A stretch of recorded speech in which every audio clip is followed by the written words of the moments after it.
episode 10 of Beyond the Finish Line. We've reached a significant milestone, episode 10. I'm thrilled to be in the double digits. This is a big deal. And while we're on that subject, this wouldn't be possible without friends of the pod and these fantastic guests that we have. If you're enjoying the pod, please help us in the APN network out by following, liking, sharing, rating, and review the pod. The Everyday Athlete Podcast Network offers a diverse range of content, and it's a great crew. And we need your support to continue being the leading voice of the everyday athlete. Today we have Elliot Matson. Elliot is a husband, owner and proprietor of Folklord Apparel, the Lee's-Letic trail running apparel company. I love that. Lover of the outdoors, dog dad to a beautiful boxer named Ginny, 6-time self-published author, super creative, awesome. And he's just an overall rad dude. I've really had a fun time getting to know him kind of behind the scenes before this. And I'm super stoked to have this convo with Elliot. And additionally, if you have any questions for Elliot, please ask them in the comments, and we will get them throughout the pod. So without further ado, let's bring Elliot forward to the podcast. Let's have this great chat. Hey, how's it going? What's up, Elliot? Hey. Hopefully I got all that right, man. I was doing this deep dive into you, and liking what I see. You do a lot of stuff. You wear a ton of hats. I feel like I just barely got some of the layers peeled back. And there's I'm just like, and man, I'm stoked. It's really been fun learning about you, kind of getting to this point.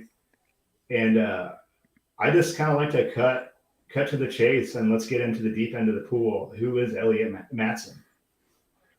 I'm going to answer this the way I've been answering everybody. Elliot Matson is a folklord. Yes. Okay. All right. And that's something we'll get to because I love this. But first, I kind of want to talk a little bit about your trail running journey. And specifically, how does Ginny, right? Your boxer, play into that story? Tie those two together for us.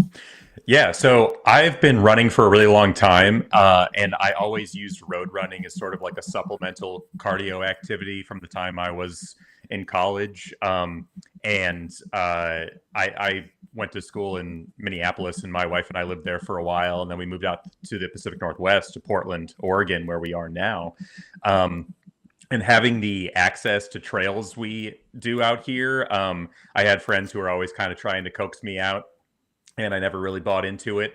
But then we ended up adopting a boxer named Ginny, and she had some kind of social anxiety. She wasn't really great at the dog park. She needed to get her energy out, and my friend suggested to take her trail running. And so I did. And immediately she loved it. And it was just this incredible way for the two of us to bond, to explore more, and to push me to run more with her. And boxers aren't typically endurance dogs, but she can crush, 10, 15 miles, whatever it is, going up mountains, going up in the gorge all year round. And so it really encouraged me to keep going. And so I have been running with her for about 3.5 years now, and she has no signs of slowing down. And I can't count on one hand the time I have said to her, like, okay, just a little bit further, Ginny, just a little bit further. And it's really, to me, trail running is about that experience with her.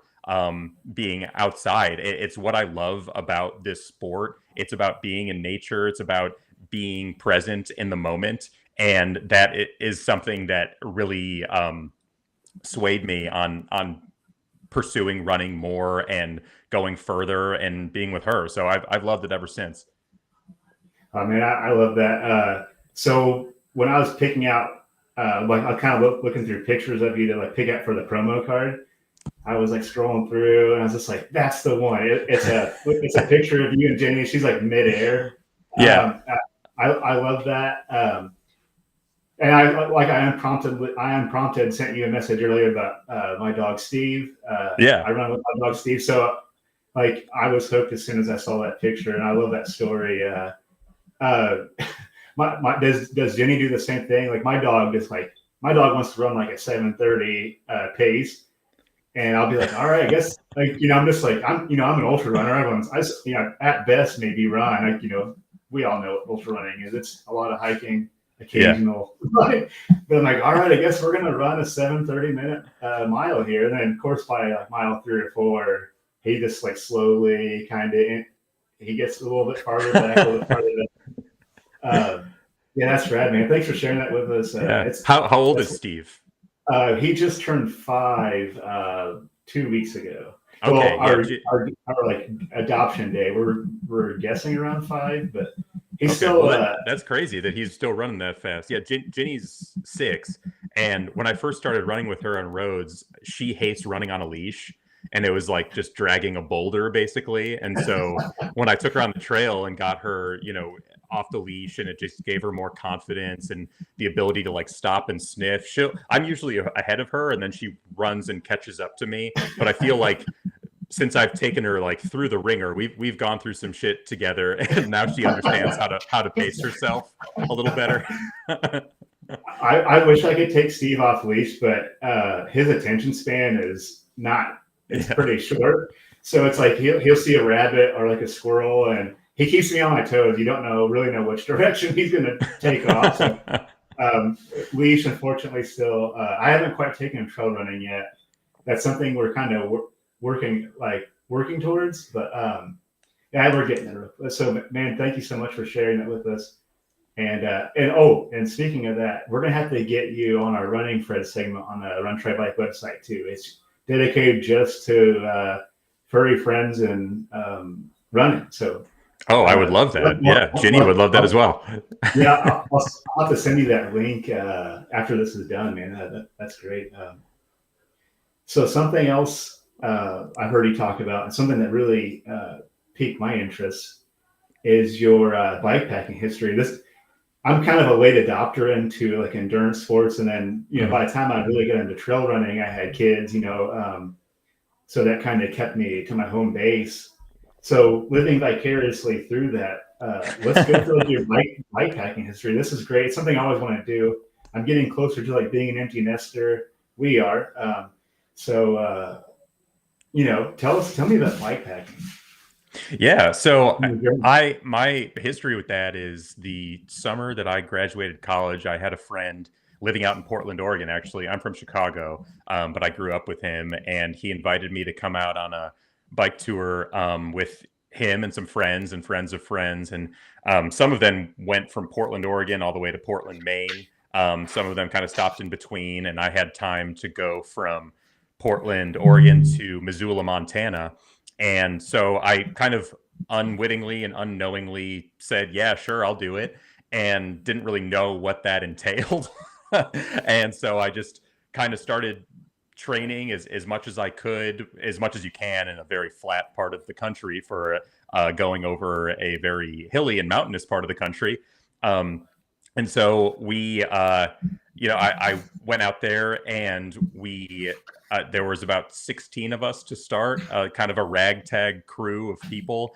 And it really just informed me on a very different way to see the country, a different way to experience the world, a different way to interact with people even. And we were really buoyed by the generosity of the people that we met. And we were, to give you an idea of how long ago this was, we were following paper maps.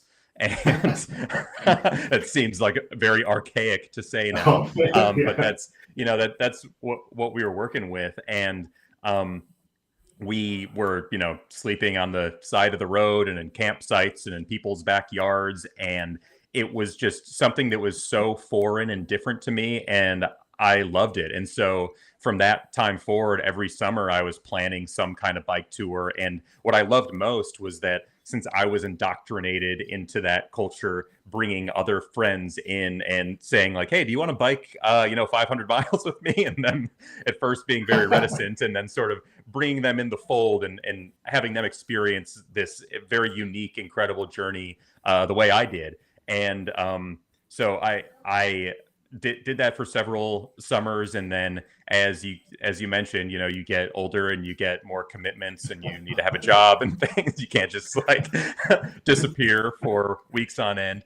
And so I kind of fell out of it, but I really loved that endurance side of it. I had that itch to keep exploring, and then when I found trail running, it sort of scratched that itch. And it's, you know, it's almost like that whole journey, but condensed in a very short amount of time that's a little more manageable. So I think that's why I really liked it. I also really liked the idea of packing minimally for a trip like that, and kind of culling everything I need down to one bag.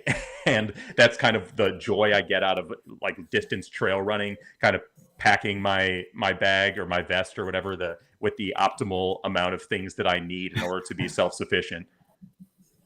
Yeah, I think that's what draws me to trail running. It's like you get this grand adventure, but it's like you still get to like eventually be home within the next couple of days. Yeah, It does sleep in the bed, and yeah. It does like scratch like a wanderlust itch, I guess, for me. Exactly. But something I've been looking into is doing like there's like the ride across Indiana or what coming up, I think. So I think I'm gonna start.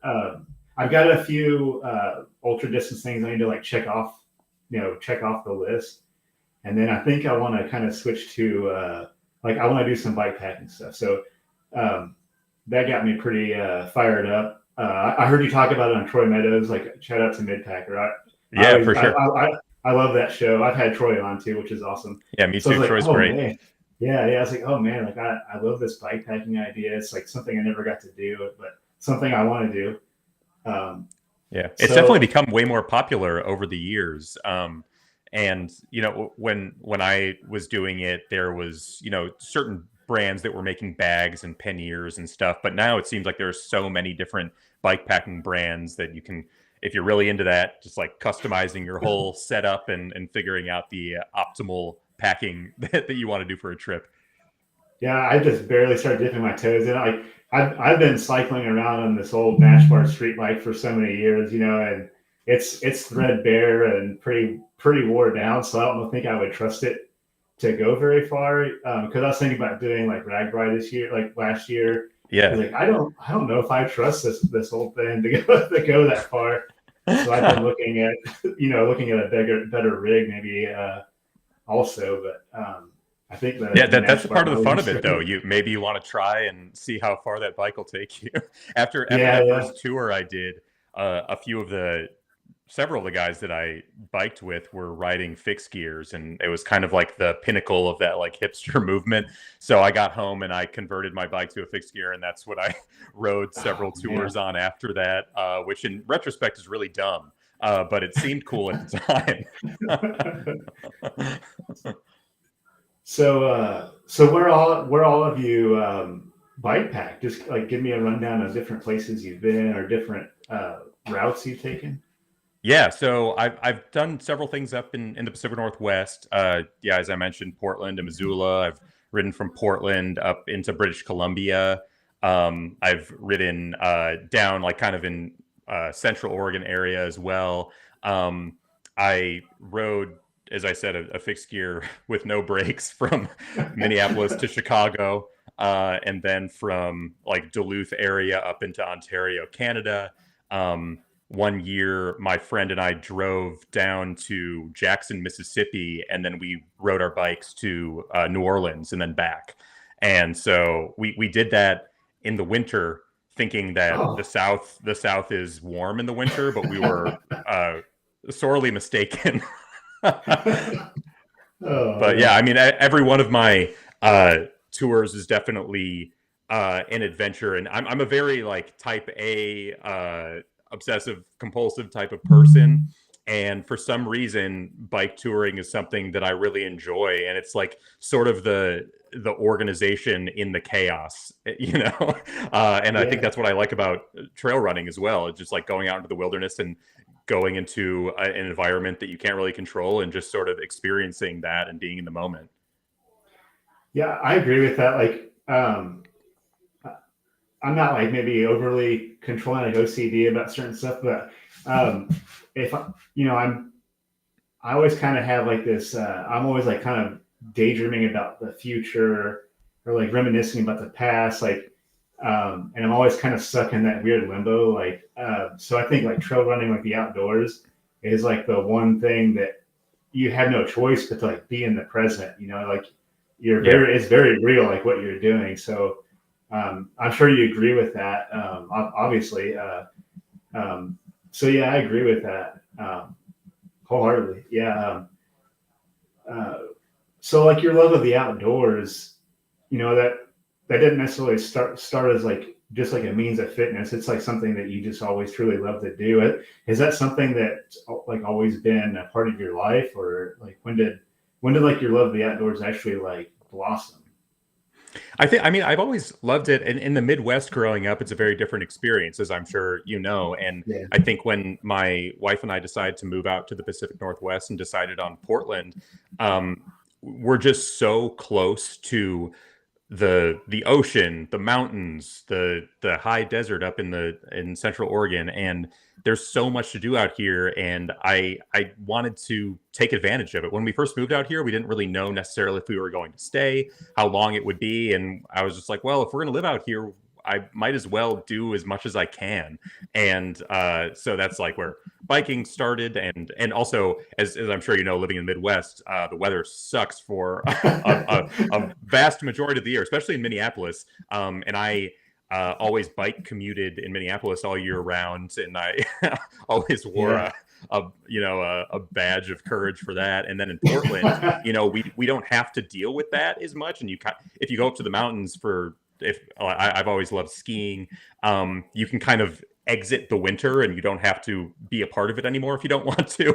And so I Yeah. really love that as someone who values consistency. I can do these things all year. I don't mind the rain. I don't mind the gray. And it's a way to just get out and experience nature. And so I think that just helps me clear my head. It helps me feel like I'm doing something productive, and it helps me feel like I'm taking advantage of where I live. Yeah. Well, Minneapolis. That's where you're from. Is that where you're I'm originally from from? Chicago, but I lived in Minneapolis Chicago. for Oh, several years. Yeah. rad. Yeah. Oh, cool. I was born in Evanston, so I mean, Oh, that's not where my too sister far. lives. Actually, I was just Yeah, nice. there 2 days ago. Oh, cool. Yeah, yeah, that's rad, man. Well, we're from the same native soil, I guess. That's cool. Yeah, you Uh, were saying that you do run on some trails in Indiana, though. oh yeah, yeah. Yeah, yeah, Indiana, you know, it's kind of like the Midwest is kind of a slept on trail running community. Like we talked about earlier, Eagle Creek, there can only be yeah, one, I guess. Uh, um, but we've got some like gnarly stuff down south, just a couple hours away, and we're really starting to get some recognition and stuff. You know, stuff in the Chicagoland area. That's a lot of ultras popping up. The trail running scene is awesome up there yeah. too. Uh, you know, you got like the 10 Miles crew and the Flatlanders up there. There's a lot of cool stuff popping up all over. I think people are finally starting to see like the gems that are the Midwest and trail running. We may not Yeah, have for like sure. these big, I mean, we may not have like these big long out and backs like a lot of stuff do, but you know, we're out here running loops in the Midwest and just still having a really good time doing Yeah. it. But cool, man. That's so rad that you're from Chicago. Um, well, all right. I want to dig into Folklord. Let's do it. Let's get right in. Maybe first let's start with what is a Folklord? What is a folklore? That's a very astute question that I should have a good answer to, but I don't. A folklore is just like a consummate curious outdoorsman. They or woman. They are a legend of the wilderness, and they embrace adventure. And they can hide in plain sight, whether that is in the wilderness or in civilization. And that was kind of the inspiration for the brand. I had always wanted to create a some sort of brand that sort of blended my different skill set of art and design with apparel and love of the outdoors and exercise and all that. And so I wanted to create trail running apparel that didn't look like trail running apparel, But I could never find exactly what I wanted. Everything that was sort of on the cusp was either maybe not the right fit, or maybe a dead giveaway that it was running apparel or workout apparel. Obviously, like athleisure wear is a gigantic industry for a reason, but I never found exactly what I was looking for. And so I wanted something that didn't look like I was ever working out. And so what I landed on was this concept that I call leisure-letic, which is the opposite of athleisure. And from that sort of blossomed into this brand, and I needed some way to differentiate it. And so I created Folklord, and I wanted to pay homage to the flora and fauna and cryptids of the wilderness that have a story or a legend or a myth or a folk tale or a tall tale behind them. And so that was what graces all of my apparel. And so I've started out really small with a limited run of this shirt I call the myth shirt, this hat I call the story hat. And I have plans to expand if people want to buy it. But there's a lot of things in the works, and I'm just excited. I launched about a few weeks ago now, and I'm at the point where people have received their orders and are out there running. I've gotten a lot of great feedback. I'm just so excited that people have interacted with this thing that I've spent over a year developing and creating and manufacturing. It is such a cool experience to get it out there. Yeah, I love that. First of all, the shirts are great. Thank you. So I'm at to snag one of those hats too. Like as soon as we're done, I might have to hell yeah, and snag those hats. All right, and like in a world with a lot of like apparel companies coming up, trail running stuff is kind of sprouting. It's becoming more popular. Mm-hmm. Like I can see what makes Folklord unique from anything else I've really seen on the market. But maybe you could tell anybody listening, like what separates Folklord from like any other like apparel company. Sure, that's a great question. The first thing is that it's just me, and I'm trying to start this. And so my background is in advertising and marketing and design and writing. I've sort of done every type of creative job imaginable, and I've worked at agencies and in-house, and I worked for myself for a number of years. And so Folklord is kind of the synthesis of everything that I do. And so if you buy Folklord stuff, you're supporting the littlest guy around, if that's what you're into.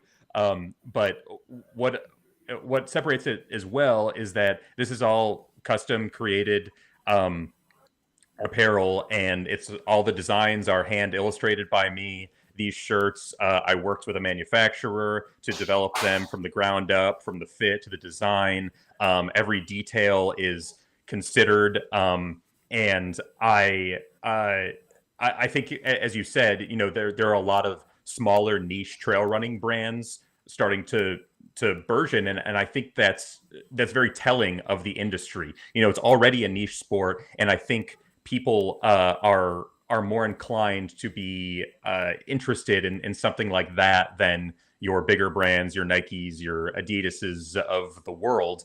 And so I hope that it's a good time to introduce this to people. I am a huge fan of comedy and comedy podcasts, and my favorite podcast is Comedy Bang Bang. It's been hosted for the last 15 years by a guy named Scott Aukerman, who he co-created Between Two Ferns. He wrote on Mr. Show. And I remember listening to an interview with him saying that it was kind of like right around the cusp of when streaming platforms were becoming more a thing.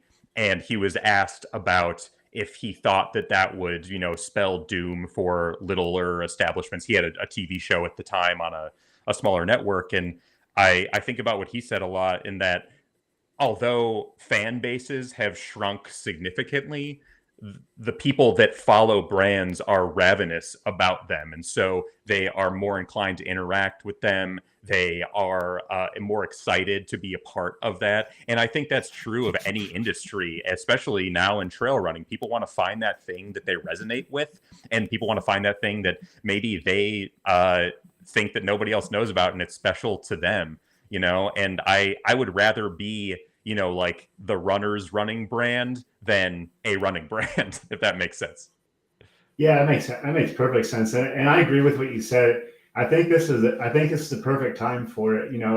I think you're seeing like a shift. It's like I think you've got two schools of thought now. There's like people who are like, I don't want to generalize anybody, but some people are perfectly fine with just like scrolling through Amazon and like clicking the buy now button for like any other apparel company that you never actually know who that money goes to. Some big corporation, right, owned by a conglomerate of some sort. And at least this is my opinion. And seeing like you're the face of this company. You're interacting on your Instagram page. If you click buy, you're getting you're packing it yourself. You're personally kissing the postcard. Every single one, yes, that's a guarantee. So I think I was getting a kick out of that. But you're that got me. So I think the time is perfect, man. Like this is the time now. Like the table's getting big. And I think you're doing a great thing with a great product. Obviously, I've got to sample it for myself, but man, I love what's going on. Yeah, it's so cool, and it's got me kind of wondering about like the actual process of designing a shirt. So I'm a design engineer, and I've worked in manufacturing for years. My 9 to 5, like I have to keep that for a little bit, I guess. And but so like I have I can design something in like a 3-dimensional space and like prove it out and like an assembly and all that stuff. So I can check numbers and like move a working assembly to make sure there's no like interferences and stuff like that. But designing like a shirt and like apparel, like that has to be super challenging. Like everybody's built different. So just maybe run me through like design process to like you holding the shirt in your hand, kissing the postcard and putting it in the envelope. Run me through some of that just for my own curiosity. I know other people have got to be curious about that too. Like what will go into that? Yeah, it was a huge learning curve for me too. I mean, my background, as I said, in design and marketing, like I'd worked with people who created packages that I'd made or anything like that. But apparel is definitely a different industry, and I knew what I wanted to create, and I had this vision, and I was lucky enough to be connected with a manufacturer that was able to work with me. There are several different avenues you can take. I mean, you could go online and find a company that makes blank shirts and they can print, whatever you want on their shirt. But I didn't want that. I wanted something very custom. I wanted the fit to be a certain way. The backs of my shirts are laser cut, perforated. The underside of the collar is the opposite fabric of, I have 2 different shirts, so they share fabric. That I wanted this interior placket that protects your skin from buttons. And so to have all that, I needed to work with someone that was willing to kind of shape this for me. And so what I did was I created a mock-up of what I wanted. I created all the artwork.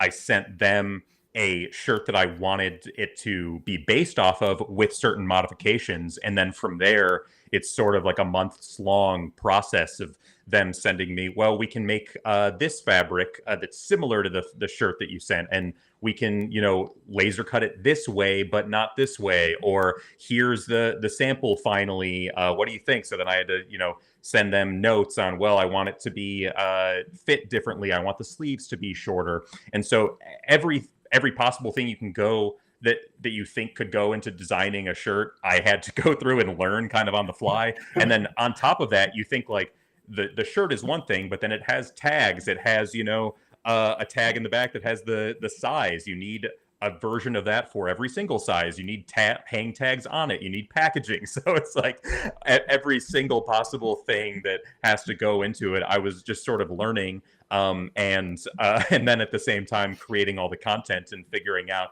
how to market it as well. But it's been a really cool process that now I feel like I know much more about how to approach my next shirts. My whole idea with this brand is that I'm doing limited run drops. So like once this shirt pattern that I'm wearing is gone, it's gone, and then I'll release a couple more and a couple more, and I'm going to do that with different apparel items as well.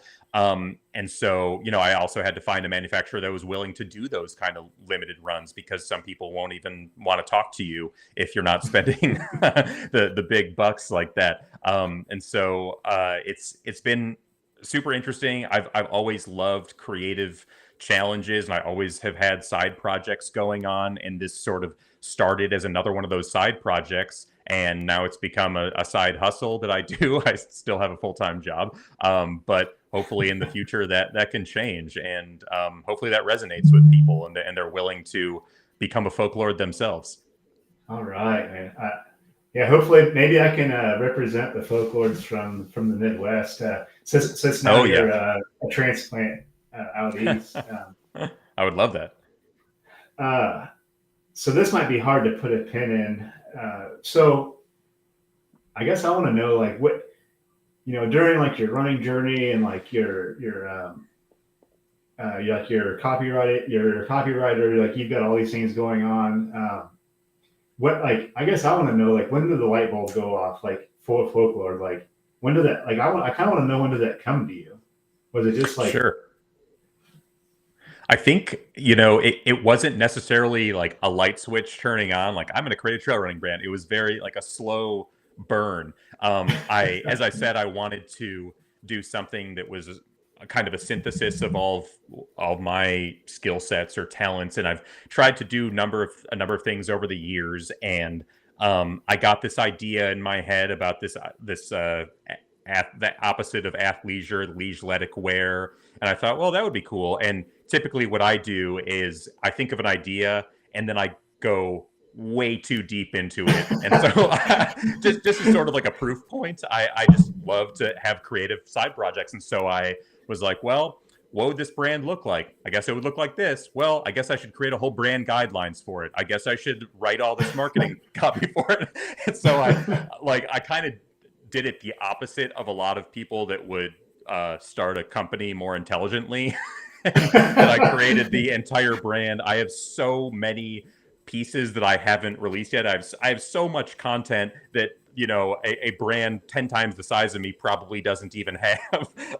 But that's what I'm good at, and that's what I like to do. And that kind of doing that process kind of proved to me like, oh, I think I have something here. I think, and showing it to more people and having their responses, I was like, you know what? I think I want to try this. And then it was, you know, way harder than I ever imagined. But I really like to have that kind of puzzle and figure something out along the way. You know, there's the school of thought, I think, in branding and design, that you have to have like this perfect Bible liturgical text that is the brand. But I kind of go about branding the opposite way, in more of a shotgun approach, and I want to have like every possible arsenal you know, in my toolbox. And within creating the brand of Folklord, kind of honing it and figuring out what it's going to be, and then removing the pieces that I don't need. It's sort of like, I guess I would liken it to, I'm creating the entire discography of a band, you know? And in that process, as I create more stuff, then I kind of figure out the greatest hits. and then when I have the greatest hits album, then I can go back to, you know, the B-sides and rarities and be like, oh, actually, I like this thing that I did, and I like this thing, and then kind of meld it all together. So that's sort of my very backwards process for branding and creating Folklord. But it's been an awesome an awesome journey, and I think where I come up with, I think my best ideas are on a run, you know, when I'm not talking or interacting with anybody except Ginny for hours on end. And that's my time to have like my mind cleared, and that's when I come up with ideas, and that's when I film a bunch of dumb videos that you see on Instagram. I bet I've got like I've been trying to slowly create some content myself. But like, I bet I've got like 12 things still in my draft. So man, I love what you're putting out there, man. Like, just Oh, keep thank you. creating it. Yeah, yeah. I was really digging it, and I started following you a while back, but obviously, I was trying to get to know you a little bit beforehand. Like, man, this is just so good. Yeah, you've got me. I want to be on board with being a folklore. Oh, thanks so much. Yeah, I mean, it's really like I want to create content that I would be interested in watching, and now social media is just sort of this like echo chamber of create, like just putting garbage up and trying to get likes. But I'm trying to do stuff that is engaging and that I hope will resonate in a certain way. I talked about this with Troy a little bit on Midpacker, but Folklord is very different than my actual personality, and I kind of view the Folklord that I portray in videos is almost like my drag persona or a character I'm playing. And so I think that kind of went hand in hand with developing the brand too. Is like I was very reticent at first about, I don't like to be on camera, despite the fact that we are on a podcast for an hour talking about me. I don't really like to do that in my normal life. And I was reticent about putting myself out there. That's a scary thing to do. And so in order to sort of compartmentalize that, I created this alter ego that I have, and I can don my Folklord apparel, create ridiculous videos, and then I can sort of have that persona live at the Batman to the Bruce Wayne, if you will. and that's been fun too, and it's been fun to see people like interact and really enjoy the organic content that I'm putting out there. Yeah, I love that. I think I've heard it said before. You almost have like an alter ego to do ultras, but it's like, I think you do. Yeah, that's a good point. Yeah. Too. So I think it it obviously it translates like business too. And I think we talked about it before. I kind of had like, I had like a small little woodworking business. Yeah. Not same thing. It's like I've got 12 different projects right now in my shop. I don't know if I'll ever actually finish one of them, because same thing. It's like I see the end, and I'm like piecing together my own story of my business before I'm actually done with half of my projects. But it's like you almost have to have like an alternate personality to kind of like, my woodworking personality is like real stoic, and I'm this hand tool woodworker, and my dusty. He has a beard. He wears plaid. Yeah. So yeah, I agree with it. Yeah. So I love that. I love that. Like, be like you're like adopting like that, like that persona, like the folklore persona. And to me, it seems genuine, man. So and I love it. Well, thank you. I really appreciate that. Something that really, really got me today. We talked briefly about. So you've wrote 6 books, right? Am I correct? I have. Yeah. Okay. 6. Okay. So I've been dabbling. I've been wanting to write a book for a while, and the thought of writing one is pretty terrifying. 6. So, and I got stuck on 1, and because it's fantastic audiobook. Tell me what. God, yeah. Tell me, dive into like the 6 books. Man, yeah. Tell me all that went into that. This is wild. Yeah, sure. I'd love to. As I said, I have been a writer professionally in marketing for a long time, but I love creative writing too. And as I said, like, it's just another side project that I go way too hard into. It's like that meme where it's like no one, and then me writing 6 books. Nobody asked for this. But I just, at first I tried to just kind of write a book to see if I could do it. I had an idea, and I thought that, I loved creating stories, and I wanted to see if I could actually do it. And I did. And then that was kind of the easy part for me. And then the hard part was actually sending it out and trying to query a bunch of literary agents and trying to get published. And that's the part where a lot of people sort of throw in the towel. I was as persistent as I could be about it. And they say typically when you're trying to hear back from people that you're hoping will publish your book, the best thing to do is just start writing another book so you don't go insane. And then I did that 6 times, and so I don't Oh know if man, that makes me crazy yet, but a glutton for they're punishment.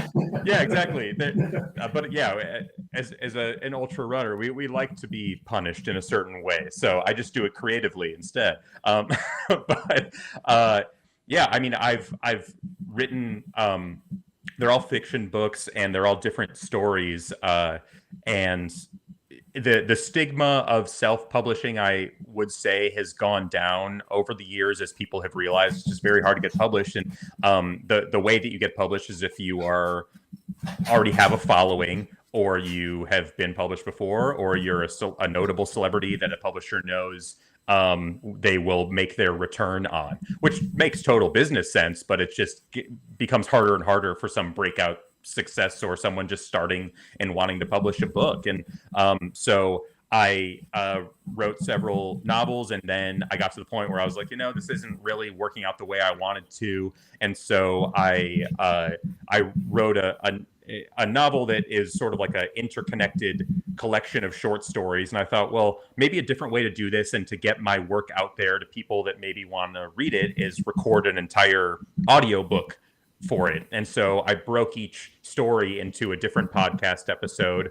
produced it, narrated it, edited it, did all the music for it. And I put it out there. I didn't get any particular sort of recognition, but it was, again, sort of like Folklord, a different sort of synthesis of a lot of things I like to do. And so I wrote a second short story collection, and I did it again, and put it out there as an audiobook podcast. And I really enjoyed that process too. I just finished another novel a few months ago, and I started another one. It's sort of like, I just like to have like your woodworking projects, you have something in your garage that's sort of sitting there and you can kind of go in and tinker on. I like to have that puzzle that's just sort of sitting on my desktop. And when I come up with an idea, I can hack away at the outline, and then I can sort of progress. And I like to check boxes off, I like to make lists and finish them. And a novel is just another thing that I've gotten sort of, I wouldn't say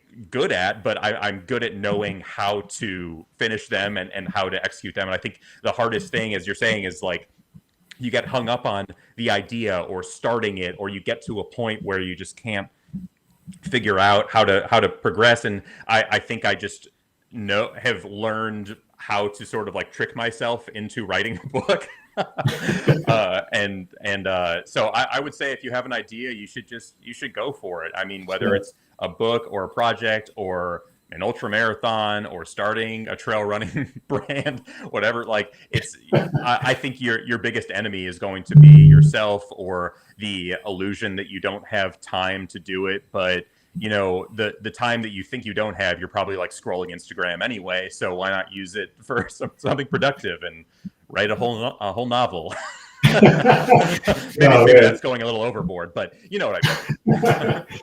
I love how like that's like a recurring theme is like I just went overboard because like I fully align with that in every sense of the way. It's like, I couldn't run just a little bit. We couldn't, do anything just a little bit. It's like, you started this whole brand. You wrote 6 novels. Like I love that, man. So I did a deep dive on some of your books, and I couldn't get past the first one because it's so damn good, man.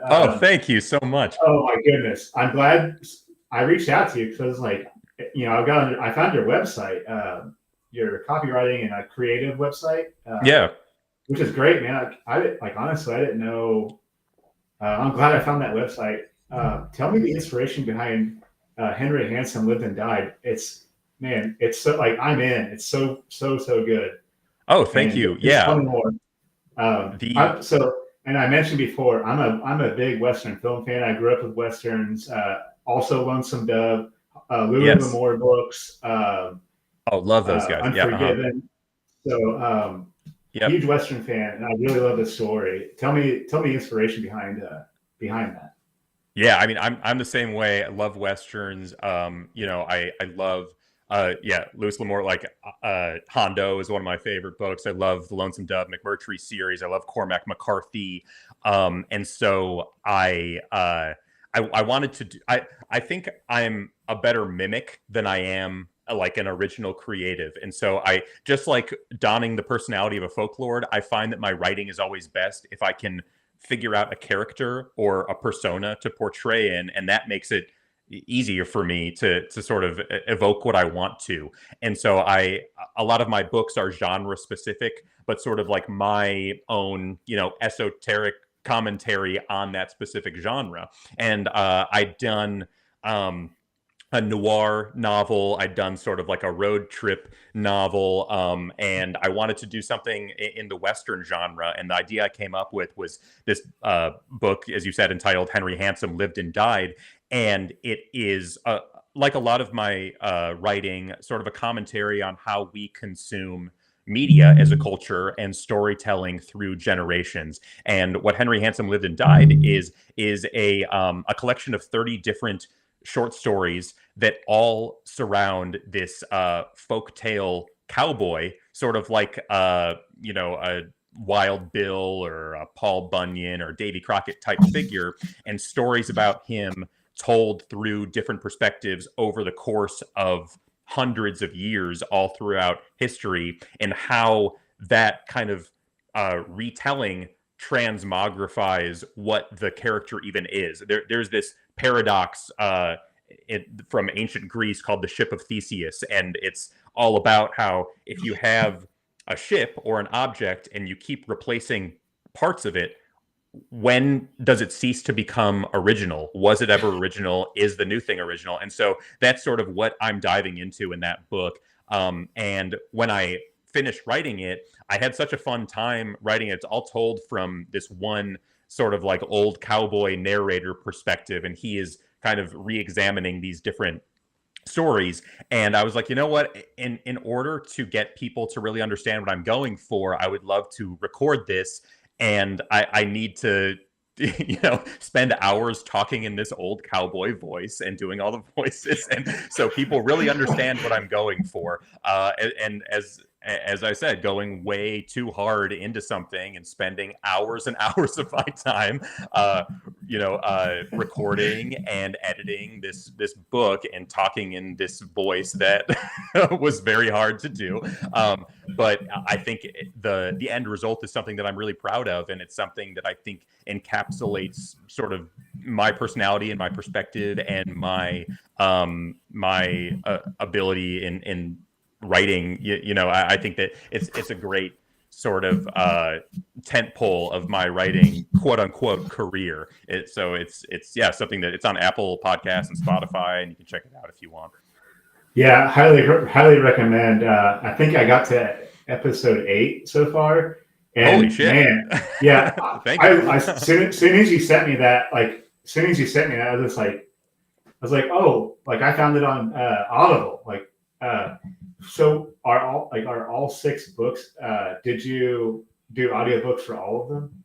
I just did them for 2 because I thought that they those 2 particular books, the one that I did previously to Henry Handsome is one called Loveless Oregon, and it's about a small fictitious coastal town in Oregon, and every single story takes place in that town within the time span of about 1,000 years. And so you get to sort of examine how the town has changed, and every story has sort of its own flavor or genre to it as well. And it's, again, sort of an examination of storytelling and how we communicate throughout generations and consume media. Actually, that story, there is a story in that has the character of Henry Handsome in it, and it was sort of like my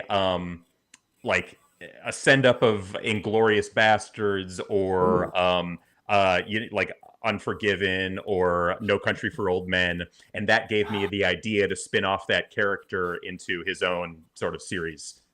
Oh, nice. So you mentioned, I just have to ask real quick though. So what is your favorite Western? Let's just get that out in the open too. Now that we're talking about Westerns, I know that's hard to. I've got like a list at 10, but Yeah, If I you mean, had I guess like I could give you three. I okay, love No Country for Old Men. Just 'cause, I mean, I love the Coen brothers as well. I love if you want to classify this as a Western, Blazing Saddles, I think is up there. And then as I was researching for Henry Handsome, because I have a lot of different genres, I stumbled upon this Bollywood Western called Sholay, which is highly regarded as like the best Bollywood Western of all time. It was made in the 70s. And there was this huge Western Indian film industry that I find fascinating because it was like their version of of I see Om is is in the chat. Om has entered the chat. Yeah, it's like it's India's answer to a spaghetti western. So you get like all this kind of mirroring effect, and it's incredible. So I would check it out as well. all right, adding that to my list. Yeah, man, No Country for Old Men. I can rewatch that movie. Yeah. It's like always in like this, like about every 6 months. I'm like, man, I guess I need to watch No Country for Old Men. I just watched it last weekend again for probably the 70th time in my wood shop. Like that sometimes just pops. Cool, man. We could Yeah. probably talk about westerns forever. We'll have to do a part two of this down the road. Oh, for 'Cause sure. Do you have a favorite Western novel? I don't, but I do have. I agree. I do love. I think Louis L'Amour wrote a book called. It was like a Red Letter series. Okay. Red Letter Gun, I think, was the name of the book. That was one Okay, of my I'll check that favorites. out. But like TV series, The Rifleman. I'm going to go with The Rifleman for my favorite. Oh, all right, TV. right on. Yeah, I know it. I always love that. And my favorite Western book, Forgiven's probably one of them.